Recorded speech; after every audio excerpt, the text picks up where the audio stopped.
को और ठाकुर सर को।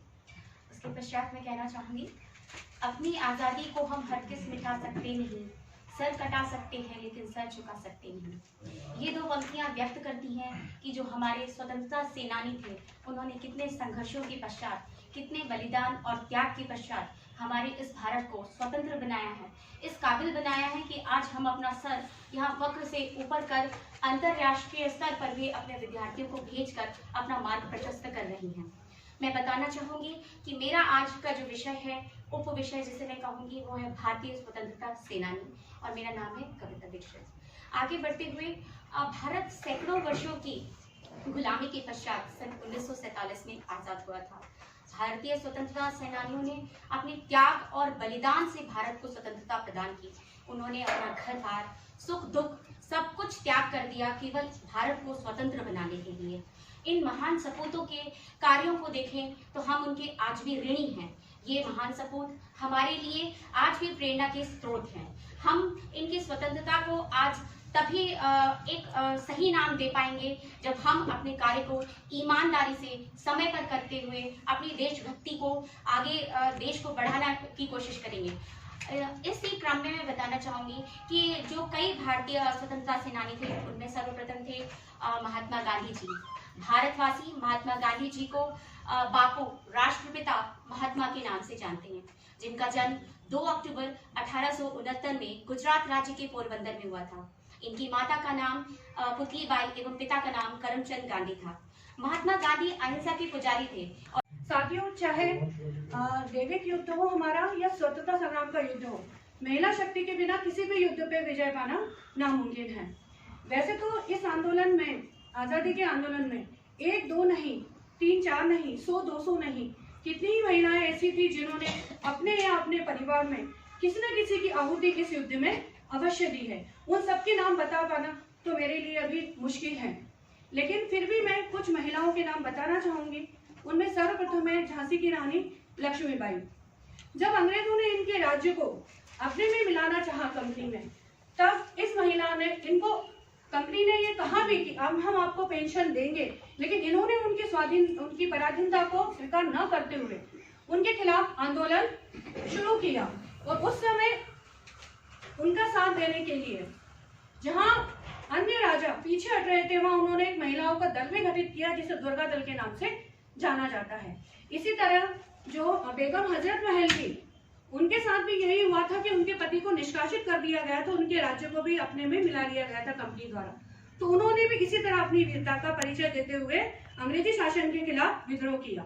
इसके बाद हम बात करते हैं महात्मा गांधी की पत्नी कस्तूरबा जी की, जिन्हें हम बा के नाम से जानते हैं। उन्होंने भी गांधी जी के साथ कदम से कदम मिलाते हुए हर एक आंदोलन में उनका साथ दिया। इसके बाद भारतीय महिलाएं ही नहीं, विदेशी भी कई महिलाएं थी जो हमारे भारत में आके जिन्होंने इस संघर्ष में हमारा साथ दिया। चाहे एनी की बात करें, मीराबेन की बात करें, ये सभी महिलाएं हमारे देश से प्रभावित थी और वो ये जानती थी कि अंग्रेजों द्वारा जो हमारे देश में किया जा रहा है, हमारे देश को जो गुलामी की जंजीरों में बांध के रखा है, ये सर्वथा गलत है। इसके बाद हम बात करते हैं सरोजिनी नायडू की, जिन्हें हम भारतीय कोकिला के नाम से जानते हैं। इन्होंने भी खिलाफत आंदोलन में अपना सहयोग दिया। भारतीय स्वतंत्रता संग्राम में नारियों की भूमिका आमतौर पर देखने में आता है कि हम स्वतंत्रता संग्राम में कुछ गिनी चुनी नारियों को ही नाम लेते हैं। रानी लक्ष्मीबाई हैं, एलिजाबेथ, क्या कहते हैं, सरोजिनी नायडू हैं, और भी बहुत सारी महिलाएं, 4 से 8 15 20 नाम जो है वो क्या कहते हैं हम लोगों के द्वारा लिए जाते हैं कि इन लोगों ने भारतीय स्वतंत्रता संग्राम में महिलाओं ने बहुत अच्छी भूमिका निभाई। सही है, इन लोगों ने बहुत अच्छी भूमिका निभाई, लेकिन मेरा मानना ये है कि भारत की एक एक नारी, एक एक माँ, एक एक बहन, एक एक पत्नी उस स्वतंत्रता संग्राम में लड़ी थी। अगर महात्मा गांधी की माँ ने उन्हें ऐसे संस्कार ना दिए होते तो महात्मा गांधी ना होते।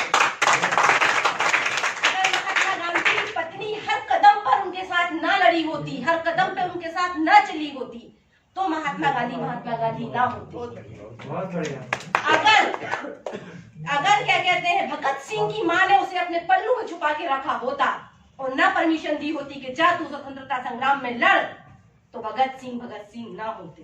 भारत की एक नारी भारतीय स्वतंत्रता संग्राम में उस कदर लड़ी है जिस कदर महात्मा गांधी लड़े हैं, जिस तरह भगत सिंह लड़ा है, जिस तरह से अन्य तो स्वतंत्रता संग्राम सेनानी लड़े हैं। हमें उनके बलिदानों को याद रखना है।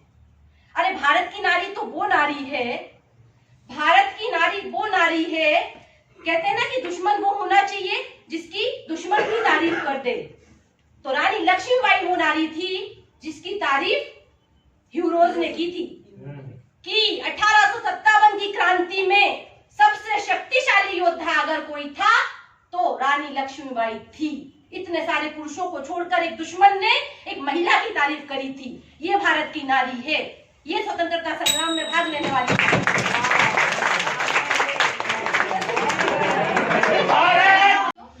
मेरा विषय है धार्मिक और सामाजिक आंदोलन। अगर हम भारत के परिप्रेक्ष्य में देखें तो हमारे भारत में लगभग 19वीं शताब्दी में भारत का पुनर्जागरण का काल प्रारंभ हुआ था, क्योंकि अंग्रेजी सभ्यता के परिप्रेक्ष्य में अगर उनसे तुलना की जाए तो हमारे भारत में बहुत बाद में 2 शताब्दी बाद धार्मिक और सामाजिक सुधार आंदोलन प्रारंभ हुए थे। हमारे भारत में कई अंधविश्वास थे, कई कुरीतियां थी, जिनके कारण हम पतन की ओर गिरते जा रहे थे। हमारा भारत देश पतन की ओर जा रहा था। उसी समय बंगाल से कुछ युवाओं का पदार्पण हुआ। वे युवा पश्चिमी शिक्षा प्राप्त करके आए थे।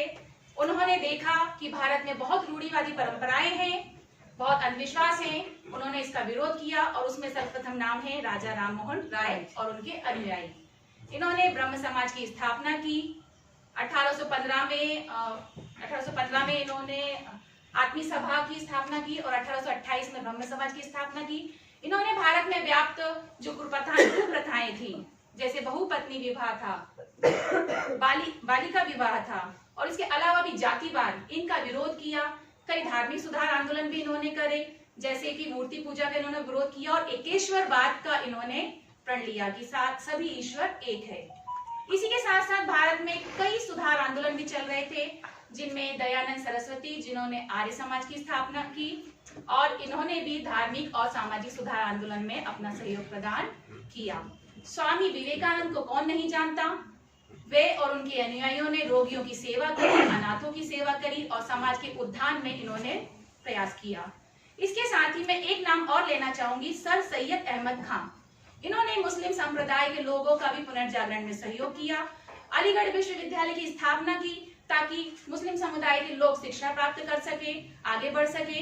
यहाँ तक कि इन्होंने कुरान पर भी टीका टिप्पणी की और जो कुप्रथाएं थी इन्हें दूर करने का प्रयास किया। इस प्रकार ये सामाजिक आंदोलन हमारे स्वतंत्रता आंदोलन में बहुत मददगार हुए। अंत में मैं यही कहना चाहूंगी कि धर्म चोरी हो गया, ईमान चोरी हो गया, मिट गई इंसानियत, इंसान चोरी हो गया। कल किसी सेठ का सामान चोरी हो गया और आज पढ़ा अखबार में कि मंदिर से भगवान चोरी हो गया। प्रथम भारतीय स्वतंत्रता संग्राम विद्रोह के नाम से भी जाना जाता है। इसकी शुरुआत एक सैन्य विद्रोह के रूप में हुई, किंतु यह आगे चलकर एक जनव्यापी आंदोलन बन गया। इस विद्रोह के मुख्य कारण थे एक तो ब्रिटिश सरकार की हड़प नीति, जिसमें सारे साम्राज्य को हड़प रहे थे, पूरे देश पर अधिकार कर रहे थे। दूसरा कारण था सामाजिक कारण, जैसे सती प्रथा पे रोक लगा दी और मिशनरीज को उन्होंने बहुत बढ़ावा दे रहे थे। तीसरा था आर्थिक कारण, जिसके तहत किसानों पे बहुत ज्यादा टैक्स लगाया जा रहा था, कपड़ा उद्योग बंद कर दिया गया था।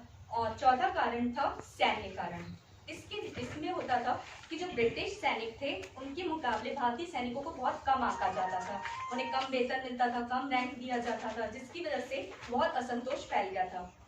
मगर इन सबसे मुख्य कारण था उस समय जो कारतूस बनाई जाती थी राइफल के लिए, उसमें गाय और सुअर की खाल लगाई जाती थी, जिसके विरोध में मंगल पांडे ने मार्च 1857 में विद्रोह कर दिया।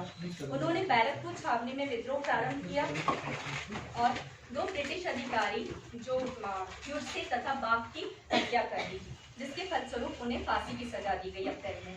इसके बाद यह घटना एक विद्रोह के रूप में चिंगारी की तरह पूरे भारत में फैल गई और अलग अलग राज्यों से, अलग अलग जगहों से सारे लोग इसमें शामिल होते गए।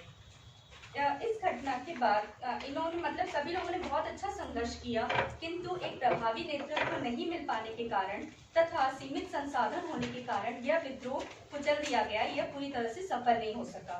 कई लोगों ने अपना बलिदान दिया, किंतु उनका बलिदान असफल नहीं हुआ, क्योंकि इसके परिणाम स्वरूप जो विद्रोह के कारण जो ब्रिटिश सेना जो भारत पे शासन ईस्ट इंडिया कंपनी कर रही थी, यह शासन उनसे छीनकर ब्रिटिश संसद या ब्रिटिश सरकार के हाथों में चला गया और उन्हें कई दमनकारी नीतियों को भी बंद करना पड़ा।